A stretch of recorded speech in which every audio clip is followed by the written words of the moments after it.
If you thought the Dame Dash story was over, think again. The mogul just sat down for what might be the most chaotic interview of the year on The Breakfast Club, and he dropped absolute bombshells. From addressing 50 Cent's trolling to revealing a shocking new power move and explaining that wild bankruptcy filing, we got it all. So let's break down the 3 biggest revelations you need to know. First up, let's settle the paid in full debate. 50 Cent recently claimed he bought the rights to the iconic film to turn it into a series. Well, according to Dame Dash, the original producer, that's a hard no. Dash called 50 Cent a troll and stated plainly, and I quote, "You don't have to buy the rights. I was actually there." His point? He lived it. He's making his version, and there are essentially no traditional rights to be bought in the way Fifth is suggesting. This is a full-blown he said, and the war of words is just heating up. Now, to the bankruptcy that had everyone talking. Dame Dash filed for Chapter 7, claiming he only had $4,000 to his name. But here's the twist. He's framing this not as a surrender, but as a strategic shield. He explained he's facing a $30 million debt and constant lawsuits from a lawyer named Christopher Brown. Every time Dash tried to launch a new project through his family office,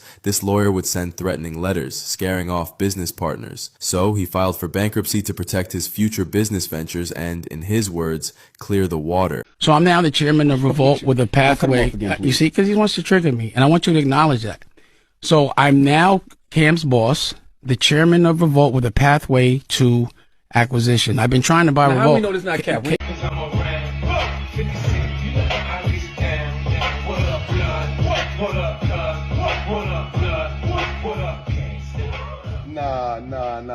Nah, bro. I ain't know you be lying like this, bro. I ain't know you be lying like this, yo. It's sad. They told me, but you know, when a nigga your man, you don't pay attention to a lot of shit. I didn't know, bro, that you a flagrant liar like this, man. Now, look, Talk with Fleet come on tomorrow, 5 p.m. on Revolt's YouTube. But that was shit that he talked about last week. So part 2 will be out this Friday on Revolt YouTube about what he talked about this week. But I'll say this one thing. This is what I will say. The nigga called Revolt last week and said he wants to put his content on Revolt channel. Revolt programming is booked up until 2026. They don't have any room for programming. So maybe in 2026 or whatever. So I have 2 more shows I could do this year.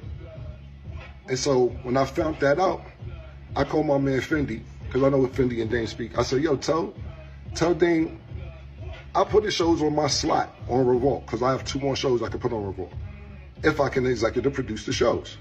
I said, he did it for me. When I needed help, he put my albums out on Rockefeller, and I let him executive produce them.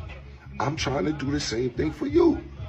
I got 2 slots left. If you want 2 shows on Revolt this year, and you wasn't getting paid because you said you do it for free, I got a couple dollars for you. I'm just the executive producer of the show.